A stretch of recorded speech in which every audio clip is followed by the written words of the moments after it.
सबको नमस्कार।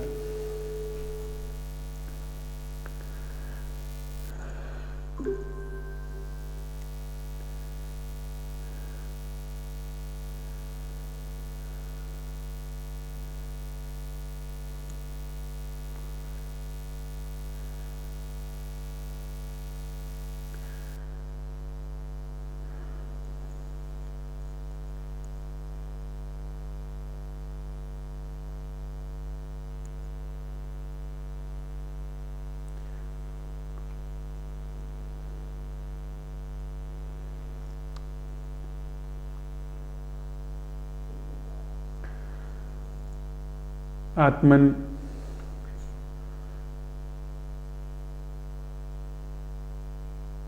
हम लोग स्वयं को जानने, जीवन का सत्यापन करने के क्रम में एक चल रही श्रृंखला के आज चौथे पायदान पर हैं।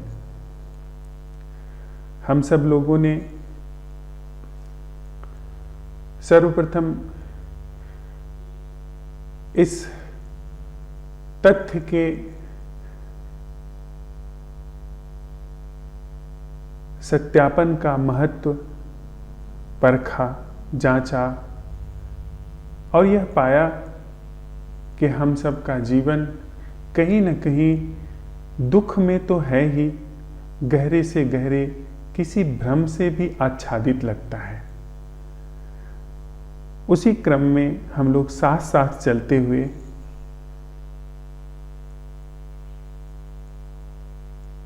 सबसे पहले ऐसी क्रांति की आवश्यकता को महसूस किए जिसमें हमारी चेतना में आमूल परिवर्तन की संभावना बन सके।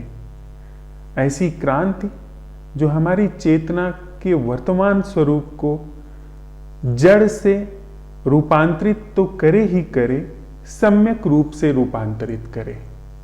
क्योंकि रूपांतरण के रूप में कई सारे अब तक हम लोगों ने इस जमीन पर प्रयोग किए हैं, लेकिन वे सारे रूपांतरण, वे सारी क्रांतियां समय के साथ नाकाफी सिद्ध हुई।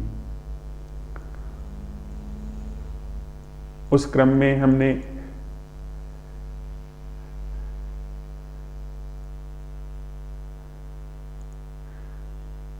छानबीन की कि कैसा चित्त चाहिए, कैसी पात्रता चाहिए जिसमें यह आमूल क्रांति की संभावना बन सके।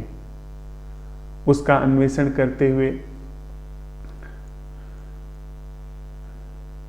हम लोग इस बिंदु पर पहुंचे कि वह चित्त जो ज्ञान से मुक्त है, कम से कम वह चित्त जो ज्ञान की जीवन में, संबंधों में व्यर्थता देखता है, वह जो इस तथ्य को बारीकी से देख लेता है कि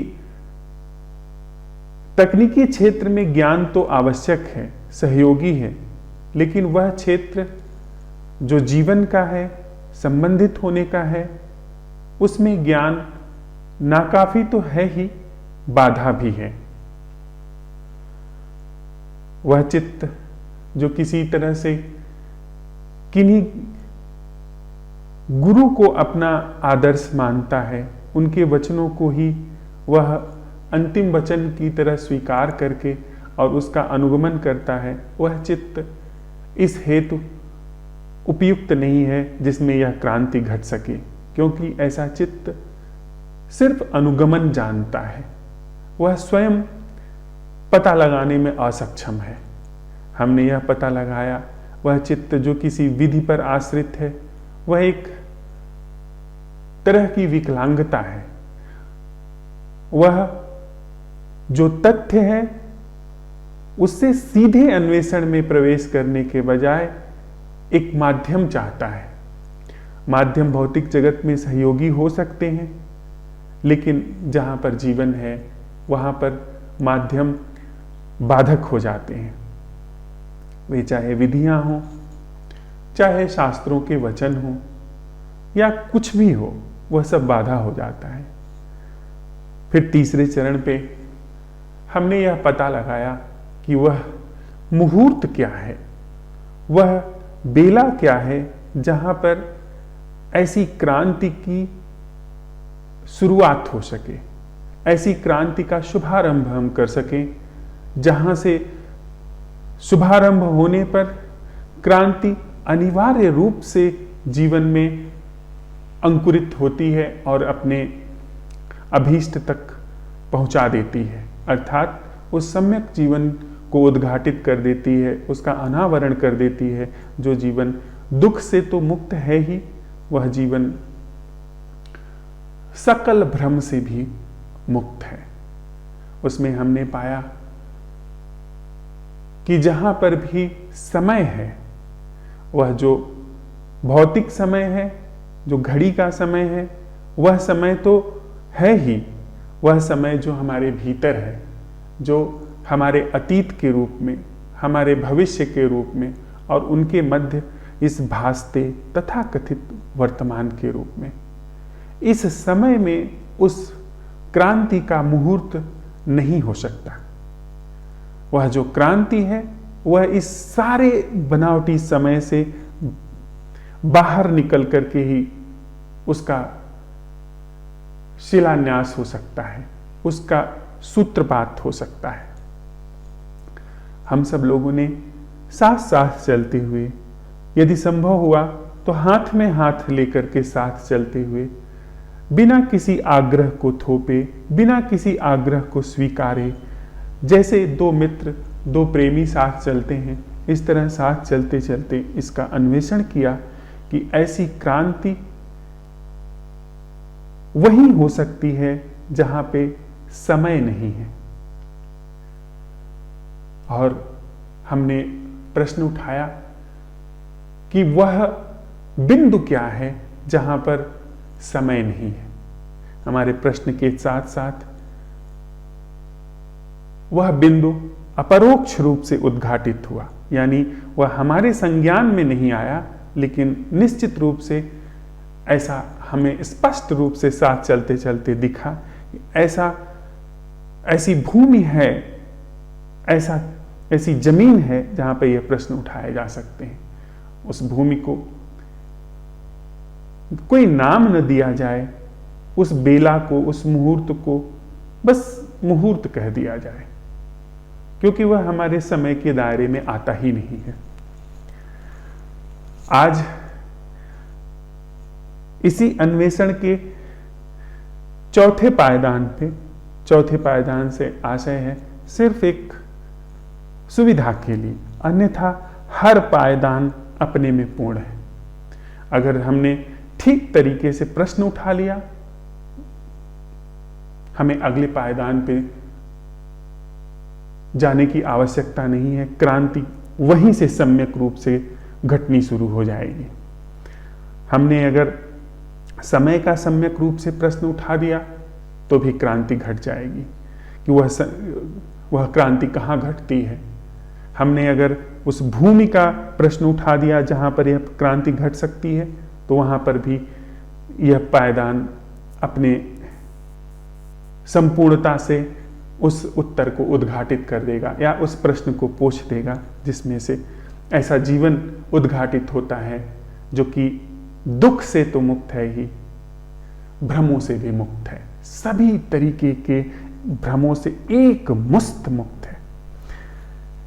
आज हम बात करने जा रहे हैं ऐसे क्रांति चित्त की, जो कि ऐसी क्रांति को अपने भीतर उगने दे रहा है, अंकुरित होने दे रहा है। उसकी क्या अवस्था है, वह क्या कर रहा है। उद्योग का अर्थ है श्रम, परिश्रम, लगना, आहुत करना, अपने को सौंपना, उसमें 100% सौंप देना। जैसे किसी लक्ष्य के लिए हम लोग अपने को सौंपते हैं, कुछ हासिल करने के लिए सौंपते हैं, जो हमारे जीवन का श्रेष्ठतम लक्ष्य है उसको पाने के लिए हम दिन रात एक कर देते हैं। तो वैसे ही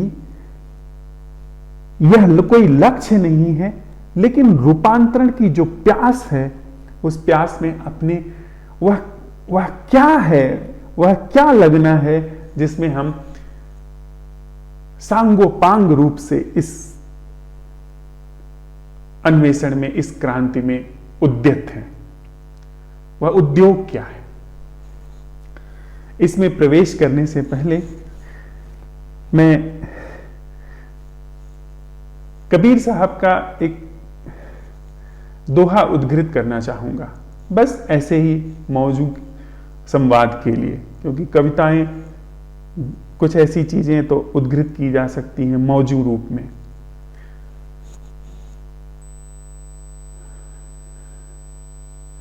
प्रेम न बाड़ी ऊपजे, प्रेम न हाट विकाय, राजा परजा जेहि रुचे, शीस देई ले जाए। प्रेम वह किसी के घर में उपजता नहीं है। बाड़ा जो आपका नियत स्थान होता है, उसमें आप उसे पैदा नहीं कर सकते हैं। यानी प्रेम हम पैदा नहीं कर सकते हैं। अब प्रेम न हाट बिकाए, अब प्रेम बाहर से हम खरीद नहीं सकते हैं, दूसरे को फुसला करके उससे ले नहीं सकते हैं। राजा प्रजा कोई भी हो, वह चाहे ज्ञानी हो, अज्ञानी हो, धनी हो, निर्धन हो, ऊंचे पद वाला हो, नीचे पद वाला हो, स्त्री हो, पुरुष हो, किसी भी भाषा का जानकार हो, बोलने वाला हो, शीस दे ले जाए। अपना सिर दे, अपना मैं दे, अपना यह मन दे, यह पूरा संस्था जो कि जीवन तथा कथित है, मैं यानी पूरा जीवन जिसे हम जीवन समझते हैं, उसको दे और प्रेम ले जाए। यानी एक शीश दिया, यानी हम नहीं रहे और वह रहा प्रेम। तो इसके संदर्भ लेकर के हम थोड़ा सा आज के क्रांति उद्योग के इस प्रश्न का थोड़ा प्रकाशन करते हैं।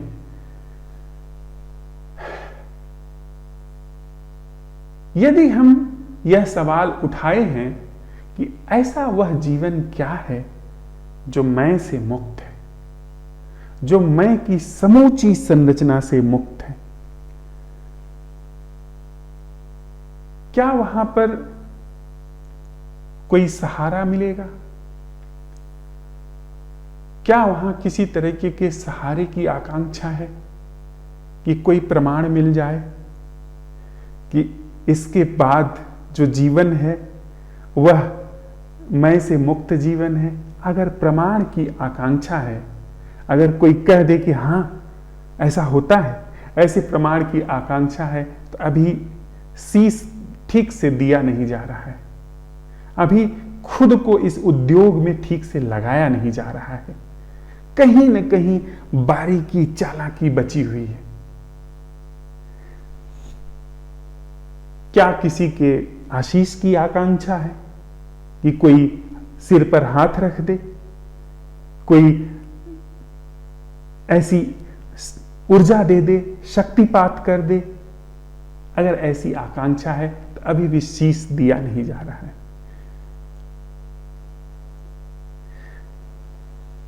कोई विधि, यदि किसी विधि की आकांक्षा है तो इसका मतलब है अभी भी उद्योग में हम पूरा नहीं लगे हैं, पूरा उद्योग में हमने खुद को नहीं लगाया है। न कोई इस उद्योग में आपका प्रमाण है, कोई प्रमाण नहीं है, कोई ऐसा आश्वासन नहीं है कि इसके बाद जब आप यह प्रश्न उठाएंगे उत्तर आ ही जाएगा, ऐसा कोई प्रमाण नहीं है। अगर आप प्रमाण की आकांक्षा कर रहे हैं तो इस प्रश्न में आपने अपने को झोंका नहीं है। सीधी सी बात, आप चाहते हैं कि कोई ईश्वरीय ताकत, कोई बाह्य सत्ता आपकी सहायता कर दे, तो इसका मतलब है कि कहीं ना कहीं आपने अपने को बचा करके रखा है, पूरा नहीं लगाया है। कोई विधि, कोई उपाय, कोई जतन तो आपने खुद को नहीं लगाया है। अगर आप किसी भी रूप में खुद को बचाना चाहते हैं, आप चाहते हैं कि अच्छा इतना मैं तो ठीक है ना, मैं तो इतना ठीक है, आप अगर कि भौतिक चीजों में मैं की तो आवश्यकता है, भौतिक चीजों में तो मैं की एक जगह है, उसमें तो मैं ठीक है ना, बाकी चीजों में हम मैं को निकाल सकते हैं, लेकिन भौतिक चीजों में तो इसका एक मैं होना ही चाहिए। खुद को पूरा नहीं लगाया जा रहा है।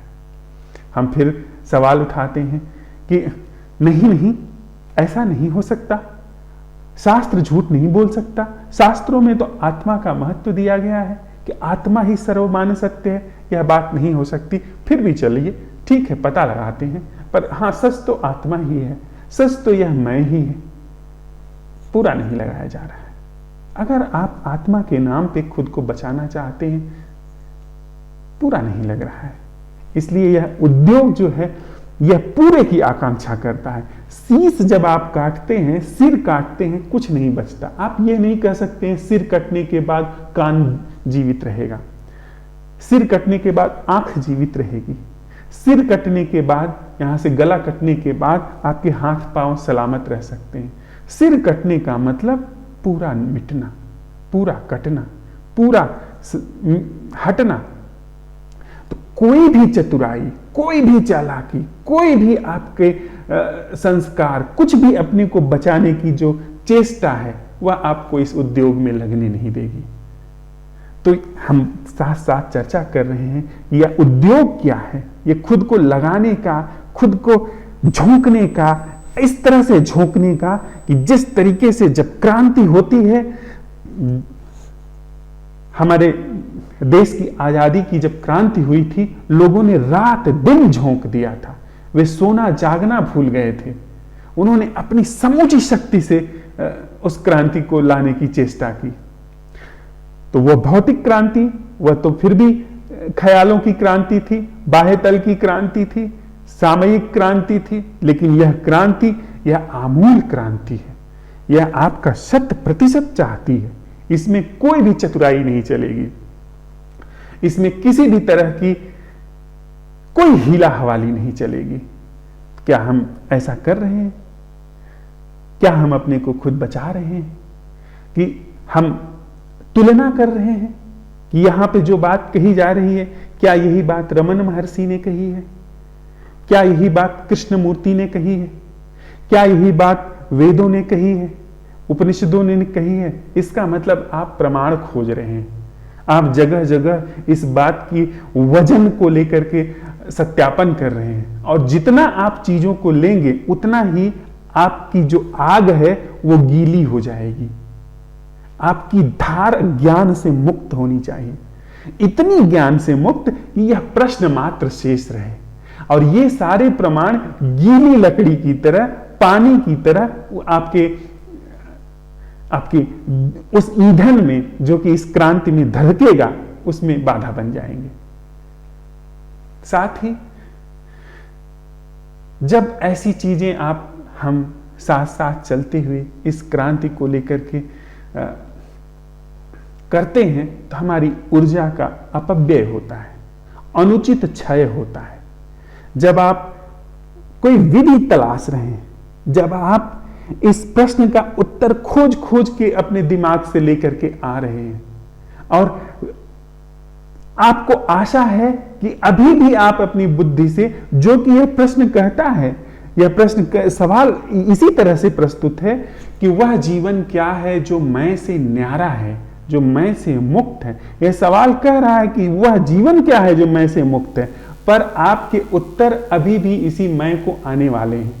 आप इस मैं के मोह भंग से मुक्त नहीं हो पा रहे। इसका मतलब आपकी भारी मात्रा में ऊर्जा इस मैं के आग्रह में फंसी हुई है और यहां फंसी हुई ऊर्जा जब तक आप अपने विवेक से इस प्रश्न के साथ न्याय करते हुए यहां से मुक्त नहीं करेंगे, मूवमेंट आगे नहीं हो पाएगा, उद्योग नहीं हो पाएगा।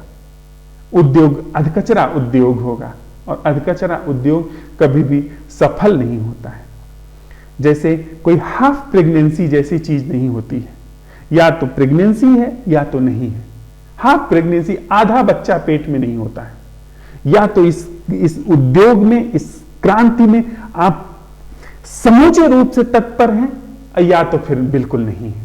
आप यह नहीं कह सकते ठीक है सवाल उठाया है, पर ठीक है प्रमाणों को लेने में क्या हर्ज है, पता लगाने में क्या हर्ज है। पता लगाइए, अपनी धार से पता लगाइए, अपने जागरण से पता लगाइए, अपनी जब इस सवाल के साथ टिक करके पता लगाइए, न कि पुस्तकों से, न कि किताबों से, न कि गुरुओं के वचनों से, न कि विधियां जो कहती हैं कि आपने विपස්සना साध ली, सक्रिय ध्यान साध लिया, नटराज कुंडलनी ध्यान साध लिया और उसके माध्यम से आप करके और बैठ करके अपने अंदर प्रक्षेपण कर रहे हैं कि अच्छा यह जीवन है जो मैं से मुक्त है।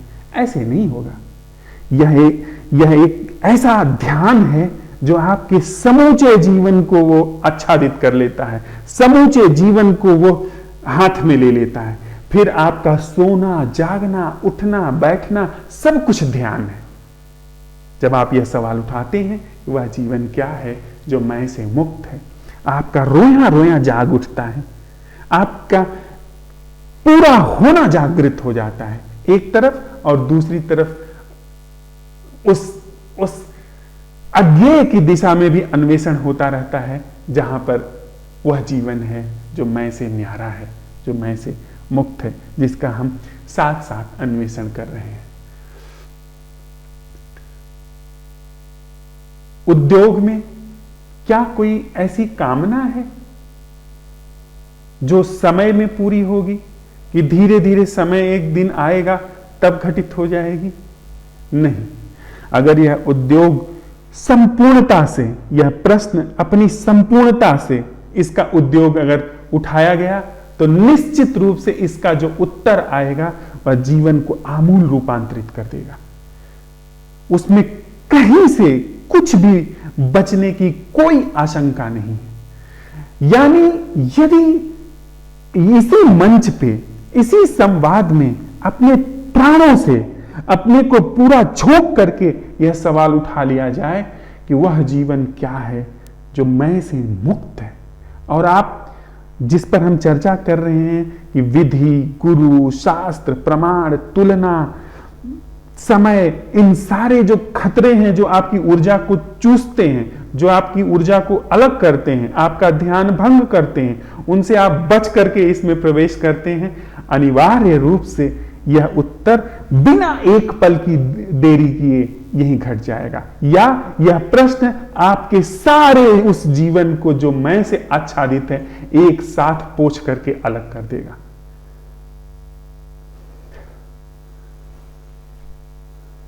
आत्मन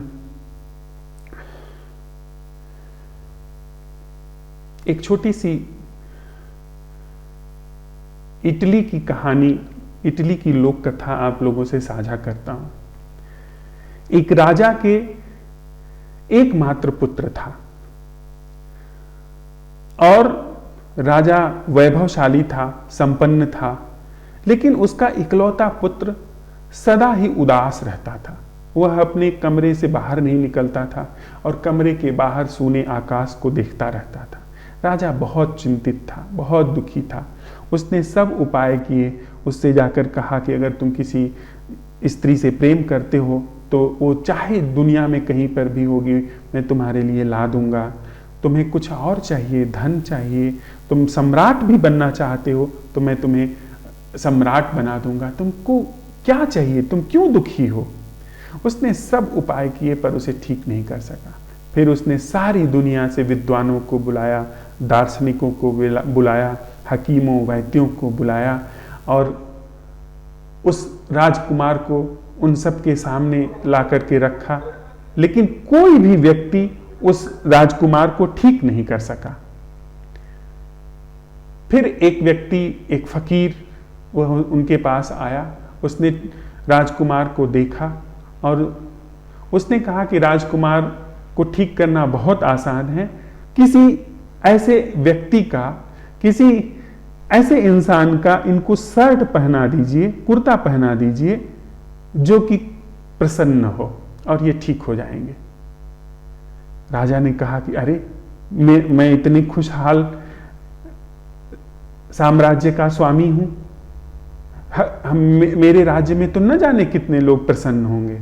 फिर भी उसने कहा कि दूसरे प्रसन्न लोगों की बजाय मैं सीधे पोप से, सीधे हमारा जो प्रीस्ट है, पादरी है, उससे जाकर के उसी का कुर्ता मांग लेता हूं, क्योंकि वो तो सबसे ज्यादा प्रसन्न है, वो तो धर्म गुरु है, उसके पास तो दुखी होने का कोई कारण नहीं है, और वो भी राजगुरु है। उसने उनको बुलवाया और कहा कि राजकुमार को सबसे प्रसन्न, राजकुमार को ऐसे व्यक्ति के कुर्ते की आवश्यकता है जो कि प्रसन्न हो, जो कि खुश हो। तो और मुझे नहीं लगता कि आपसे ज्यादा खुश और कोई हो सकता है। मैं तो दुखी हूं, मेरा पुत्र बीमार है, मैं तो दुखी ही हूं, इसलिए मेरा कुर्ता काम नहीं आएगा, आप अपना शर्ट दे दीजिए। तो उन्होंने कहा हाँ हाँ, मैं तो देने के लिए तैयार हूं, मैं अभी उतारता हूं। फिर राजा ने कहा जरा एक मिनट, मैं जरा परीक्षा तो ले लूं कि आप प्रसन्न हैं। यदि मैं आपको प्रीस्ट से अगर बिशप बना दूं, पोप बना दूं, तो आपको कैसा लगेगा? उसकी तो बाछें खिल गई। उसने कहा कि अरे यह तो बहुत अच्छा होगा, यदि आप पुरस्कार में मुझे बिशप बना देते हैं, पोप बना देते हैं, तो ये तो मेरे लिए बड़े सौभाग्य की बात होगी। राजा ने कहा ओह, फिर आप रहने दीजिए, इसका मतलब अभी आप प्रसन्न नहीं हैं। आपके अंदर प्रसन्न होने के लिए जो मानदंड है वह बिशप होना है, आप रहने दीजिए, आप जाइए। फिर उसने सारे राज्य में अपने दूत छोड़वा दिए कि वो पता लगाएं कि जो सबसे प्रसन्न व्यक्ति हो, जो प्रसन्न व्यक्ति हो, उसका कुर्ता मांग के ले आए। चारों तरफ लोग पूछते जाते, एक एक व्यक्ति को पूछा जाता, पर कोई इस बात को स्वीकार करने के लिए तैयार नहीं हुआ कि वह प्रसन्न है, उसके जीवन में कोई दुख नहीं है। फिर पता चला कि फला राज्य में जो वहां का राजा है, उसने अपने सभी शत्रुओं को हरा दिया है, उसके पास धन वैभव की कोई कमी नहीं है, उसकी प्रजा में सब कुछ सामान्य चल रहा है, सब कुछ बहुत हंसता खेलता चल रहा है। उसके पास 4 पुत्र हैं और बहुत सुंदर स्त्रियां हैं, सब कुछ उसके पास धन वैभव है, उसका कुर्ता मांग के लाया जाए। उसने वहां पे अपने राजदूत भेजे, वहां गया जब राजदूत, तो उसने पूछा कि क्या आप सबसे प्रसन्न व्यक्ति हैं? तो उसने कहा कहाँ मैं सबसे प्रसन्न व्यक्ति हूँ, मेरे पास हालांकि दुनिया का सारा वैभव है, मैं सबसे ज्यादा ताकतवर सम्राट हूँ पूरी धरती पर, लेकिन मुझे मृत्यु का भय है, मैं सो नहीं पाता हूँ। मृत्यु मेरी ऐसी लगती है कि वो कभी भी आ सकती है, तो यह सब कुछ छूट जाएगा, यह चिंता मुझे खाए जाती है। तो राजदूत ने कहा फिर आप रहने दीजिए। वह लौट आया। राजा बहुत दुखी हुआ, क्योंकि कहीं से भी एक भी व्यक्ति नहीं मिल सका जो कि प्रसन्न हो। राजा एक दिन शिकार खेलने गया और शिकार खेलते खेलते वह अपने साथी लोगों से अलग निकल करके भटक के चला गया। वहां उसने एक व्यक्ति को बांसुरी बजाते हुए सुना। बांसुरी की आवाज इतनी मीठी थी, इतनी मधुर थी कि राजा आनंदित हो उठा। उसने कहा यह व्यक्ति जो भी बांसुरी बजा रहा है वह तो अति प्रसन्न होगा। वह खोजते खोजते उस बांसुरी की आवाज के पीछे पीछे वहां पहुंचा और वहां जाकर के उसने देखा कि एक साधारण सा किसान, जो शायद वहां से कभी बाहर नहीं गया हो, शहर में नहीं गया हो, वह वहां बैठ करके बांसुरी बजा रहा है। और उसने उससे पूछा कि भाई तुम बड़े प्रसन्न मालूम पड़ते हो, क्या तुम्हारे जीवन में कोई दुख नहीं है? तो उसने कहा कि दुख क्या होता है, जीवन जैसा है वैसा है और जीवन आनंदित है। तो उसने कहा कि मैं तुम्हें अपने शहर ले जाना चाहता हूँ, मैं सम्राट हूँ और मैं तुम्हें उच्च से उच्च पद देना चाहता हूँ। तो उसने हाथ जोड़ा, कहा कि धन्यवाद, लेकिन मुझे इसकी आवश्यकता नहीं है, मैं जहाँ हूँ जैसा हूँ आनंदित हूँ, मुझे मेरी बांसुरी बजाने से न रोकें। यह आप व्यवधान पैदा कर रहे हैं मुझे मंत्री पद दे करके, प्रधानमंत्री का पद दे करके, उसका आश्वासन दे करके। तो राजा ने हाथ जोड़ लिए, कहा कि मैं आप ही जैसे किसी व्यक्ति को खोज रहा था, मेरा बेटा बहुत बीमार है, मेरा आपसे आग्रह है कि आप अपना शर्ट दे दीजिए, अपना कुर्ता दे दीजिए। और ऐसा कह करके वह जल्दी जल्दी उसके कोट का बटन खोलने लगा। लेकिन जब उसने कोट का बटन खोला तो पाया कि वहाँ उस व्यक्ति के पास कोई शर्ट ही नहीं था। उसने जब चमड़े का कोट उसके ऊपर से उतारा तो यह देख करके हतप्रभ रह गया कि उसके पास शर्ट भी नहीं है। जीवन का यही राज है, जिसके पास कुछ भी नहीं है, जिसके पास यह मैं संस्था भी नहीं है, वही परम प्रसन्न है, वही परम आनंदित है, वही जीवन का रहस्य जानता है, वही जीवन का राज जानता है। और हम सब न जाने कितनी चीजों के स्वामी हो करके जैसे जैसे स्वामी होते जाते हैं, हमारा जीवन दुख से भरता चला जाता है। तो साथ हम चलते हुए यह जो क्रांति का उद्योग है, इसमें उस बिंदु पर हैं जहां पर हम यह सवाल उठा रहे हैं कि वह जीवन क्या है जो मैं से मुक्त है, अर्थात वह अंतिम थाती, अंतिम संपत्ति, अंतिम रोक, अंतिम आग्रह, अंतिम कब्जा, उसी को हम सीधे खींच रहे हैं, उसी को हम सीधे निकाल रहे हैं। हम बहुत ज्ञानी हो सकते हैं, हमने उपनिषदों का अध्ययन किया हो सकता है, हमने बौद्ध धर्म की सारे शास्त्रों का अध्ययन किया हो सकता है, हम जीवन में बड़े अनुभवी हो सकते हैं, लेकिन फिर भी हम दुखी हैं। यदि हम दुखी हैं तो समूचा अपना ज्ञान व्यर्थ है। और इस ज्ञान को संचय करने वाला यह जो केंद्र है, जो यह मैं है, यह भी व्यर्थ है। अगर जीवन दुख है तो यह सब कुछ औचित्यहीन है। तो हमारा प्रश्न है कि वह जीवन क्या है जो मैं से न्यारा है। और उस प्रश्न के साथ क्या हम साथ साथ चलते हुए सब कुछ दांव पे लगाने के लिए तैयार हैं, कुछ भी बचाए न रखने के लिए तत्पर हैं। यह प्रश्न जो भी मांगता है, जो भी इस प्रश्न के साथ आहुति लगती है, उसको देने के लिए तत्पर है। यदि ऐसा संभव है, यदि ऐसा हम कर पाते हैं, उत्तर वहां पर है, उत्तर रखा हुआ है। रखा यानी जीवंत रखा हुआ है, धड़कता हुआ रखा हुआ है। लेकिन प्रश्न सम्यक होना चाहिए। यह समूचा अस्तित्व उत्तर देने के लिए तत्पर है। वह जो प्रेम है वह तो वहां है ही, शीश देने की देर है, यह मैं देने की देर है। कोई आपका भौतिक सिर नहीं चाहता, यह जो मैं का कृत्रिम सिर है, बस इसके चढ़ाने की देर है। वहां पर प्रेम है। और जानबूझ करके सब जिन लोगों ने इस रहस्य को जाना है, देखा है, उन्होंने कहा है कि वह प्रेम है। वह जो मैं से मुक्त है वह प्रेम है। वह जो मैं से मुक्त है वह कोई इंटेलेक्चुअल प्रॉपर्टी नहीं है, वह बौद्धिक संपत्ति नहीं है, वह प्रेम है। लेकिन वह प्रेम बाड़ी में नहीं उपजता, हमारी बुद्धि की बाड़ी में नहीं उपजता। वह हाट में नहीं बिकता, बाजार में नहीं बिकता कि उसके लिए कुछ आप खर्च कर दें, कुछ आप खरीद लें, नहीं हो सकता। सिर्फ एक चीज वहां काम करती है, मैं की आहुति। इस मैं का एहसास जो है, इसका परिपूर्ण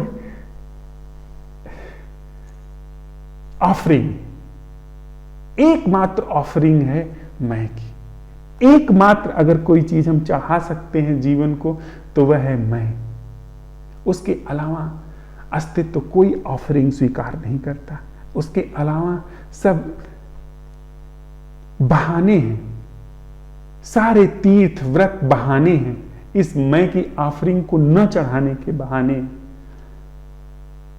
सारी चीजें जो हम कुछ करते हैं, सब कुछ करते हैं, लेकिन यहां बीच में नहीं आते हैं, जो मूल चीज है उसे नहीं चढ़ाना चाहते हैं। तो हमने साथ साथ चलते हुए इस उद्योग की धार का अन्वेषण किया। यह जो मैं है, यह कला, यह सवाल उठाने की जो कला, आप उठाएं, अभी देखें, यही देखें, यही और अभी कहने में भी इसका अभिप्राय भीतर प्रकट होने में देर लगती है। किसी को सुनने की जरूरत पड़ती है, पर अगर यह सवाल अपनी पूरी संपूर्णता से उठाया गया, इस सवाल को, इस असंभव प्रश्न की कला को यदि सम्यक रूप से घटने का अवसर दिया गया, उत्तर वहां है। वह उत्तर प्रेम है। हमारा आपका प्रेम नहीं, जिसे हम आप जानते हैं वह प्रेम नहीं, वह तो सौदा है। वह तो आप खुद ही झांकेंगे तो पाएंगे कि वहां स्वार्थ है, वहां भय है, वहां पे कारण है, वहां पे भविष्य है, वहां पे वर्तमान और अतीत है। वह उन सारी चीजों, उन सारे संबंधों के नाम पर घट रहे चोचलों को हमने प्रेम नाम दिया है। वह प्रेम नहीं। प्रेम जो अविभाज्य है, जो अखंड है, जो कालातीत है, जो अकाल है, वह प्रेम वहां पाया जाता है। तो जैसे हम लोगों ने एक बार चर्चा में बात लाई थी कि हमारे हाथों में वह रत्न है, वह अनमोल रत्न है, जिस रत्न को हम कभी भुना नहीं पाए और उसको कहीं और नहीं भुनाया जा सकता है, इसी अस्तित्व में भुनाया जा सकता है। दुकान पे जाके भुनाने की जरूरत नहीं है, वह सिर्फ वह हम भुना सकते हैं। वह अनमोल रत्न है। यह प्रश्न कि वह जीवन क्या है जो मैं से मुक्त है, यह प्रश्न की कला आ गई। फिर आप अपना प्रश्न स्वयं बना सकते हैं जो आपके लिए मौजूद हो। जैसे एक मित्र आज एक प्रश्न बना करके लाए कि वह जीवन क्या है जो मनोवैज्ञानिक दबावों से मुक्त है। हमारा जीवन अनंत मनोवैज्ञानिक दबावों का परिणाम है। वो बना करके लाए कि वह जीवन क्या है जो मनोवैज्ञानिक दबावों से मुक्त है। प्रश्न क्या है, उसकी अंतर वस्तु क्या है, वह महत्वपूर्ण नहीं है। प्रश्न की कला, प्रश्न की वह कला जिसका उत्तर इंटेलेक्चुअली आ ही नहीं सकता, जिसका उत्तर बुद्धि में घट ही नहीं सकता, जिसका उत्तर आमूल क्रांति के रूप में जीवन में घटता है, वह प्रश्न की कला।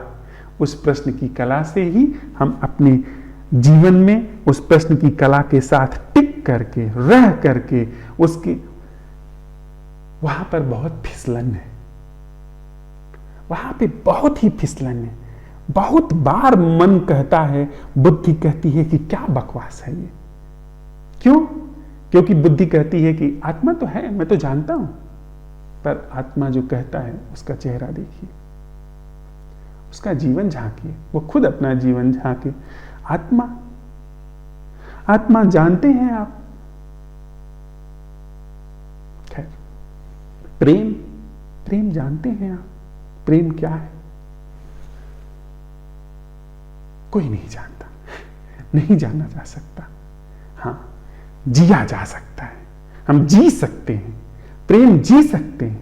वह जीवन जो है, जो मैं से न्यारा है, वह जिया जा सकता है, पर उसे जाना नहीं जा सकता। वो जानकारी के दायरे में आता ही नहीं। और बुद्धि सिर्फ जानकारी है, सिर्फ जानकारियों का पुलिंदा है, इसलिए उसमें कभी उत्तर नहीं आता। तो यह जो प्रश्न की कला है, इस प्रश्न की कला से ऐसा उद्योग निर्मित होता है,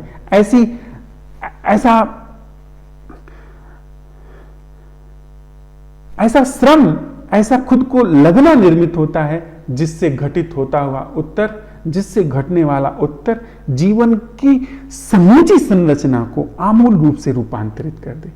यही वह प्रश्न की कला है जो इस क्षेत्र में बुद्धि के द्वारा पैदा की गई फिसलन से फिसलती नहीं है।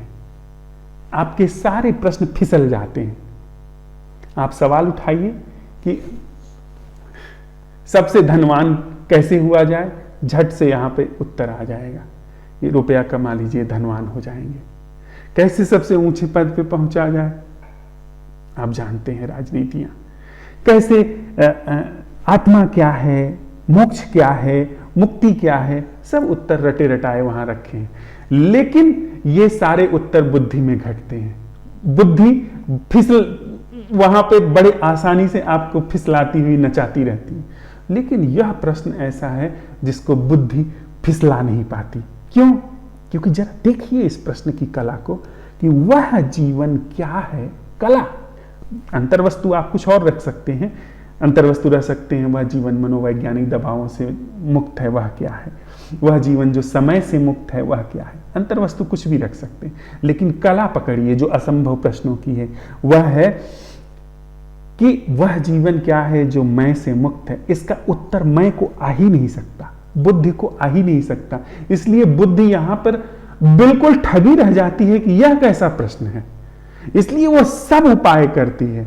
न जाने कितने लोग आकर्षित होकर के इस संवाद से आते हैं, लेकिन जब उद्योग की बात आती है, उनकी बुद्धि जैसे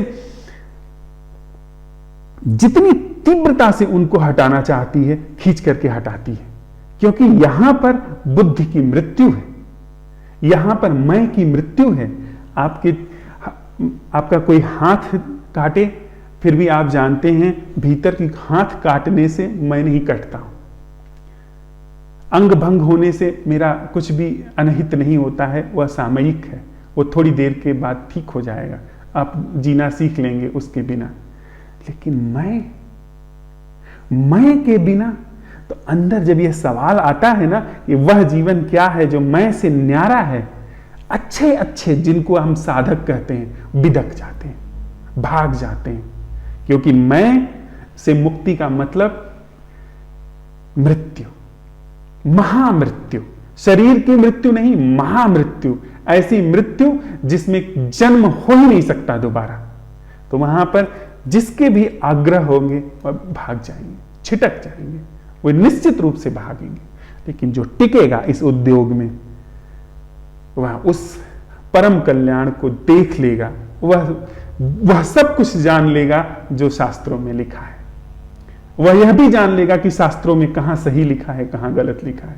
वह जान लेगा कि आत्मा की क्या सही व्याख्या है, वह जान लेगा कि अनात्मा की क्या सही व्याख्या है। पर उसको उसकी जरूरत नहीं है। शास्त्रों का मोल तब पैदा होता है जब जीवन सच में ही सच में प्रवेश कर जाता है। तब उसके पहले जो भी आप शास्त्र की व्याख्या करेंगे, आपकी बुद्धि की व्याख्या होगी, और बुद्धि की व्याख्या शास्त्र की व्याख्या नहीं है। आप उपनिषद की सम्यक व्याख्या नहीं कर सकते हैं जब तक आप जान नहीं जाते।